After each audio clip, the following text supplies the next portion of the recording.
চলছে ICC test চ্যাম্পিয়নশিপের ২০২৫-২৭ চক্র।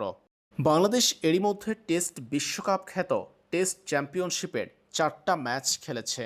যে ৪ ম্যাচ থেকে বাংলাদেশের অর্জন ২ জয়, একটা ম্যাচে হেরেছে, অপর একটা ম্যাচে ড্র করেছে বাংলাদেশ ক্রিকেট দল। অস্ট্রেলিয়ার মাটিতে দীর্ঘদিন পর টেস্ট সিরিজ খেলতে গেল বাংলাদেশ। অজিদের বিপক্ষে আইসিসি টেস্ট চ্যাম্পিয়নশিপের ২ ম্যাচের টেস্ট সিরিজ খেলার কথা আছে টাইগারদের।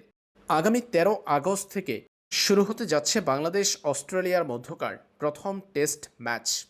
ডারউইনে অজিদের বিপক্ষে মাঠে নামার আগে আইসিসি টেস্ট চ্যাম্পিয়নশিপের চলমান চক্রে দ্বিতীয় কিংবা তৃতীয় দল হওয়ার সুযোগ আছে নাজমুল হোসেন শান্তর দলের সামনে। বর্তমানে বাংলাদেশ টেস্ট চ্যাম্পিয়নশিপের পয়েন্ট টেবিলে চতুর্থ স্থানে। ভারতের উপরে আছে টাইগাররা। ভারত আছে বাংলাদেশের পরে পঞ্চম স্থানে। বাংলাদেশ ৪ ম্যাচ খেলে অর্জন করেছে ৫৮.৩৩ উইনিং পার্সেন্টেজ। অস্ট্রেলিয়ার বিপক্ষে এই ২ টেস্টের যে কোনো একটাতে জিততে পারলে বাড়বে বাংলাদেশের পয়েন্ট। এতে করে উইনিং পার্সেন্টেজও বাড়তে পারে টাইগারদের। তবে হারের ব্যবধান বেশি হলে সেই জায়গাতে বাধাগ্রস্ত হবে টাইগাররা। অজিদের বিপক্ষে জিতলে বাংলাদেশের প্রথম টেস্টের পর উইনিং পার্সেন্টেজ দাঁড়াবে প্রায় ৭০-এর ঘরে। আর বাংলাদেশের অর্জন হবে আরও অন্তত ১২ পয়েন্ট।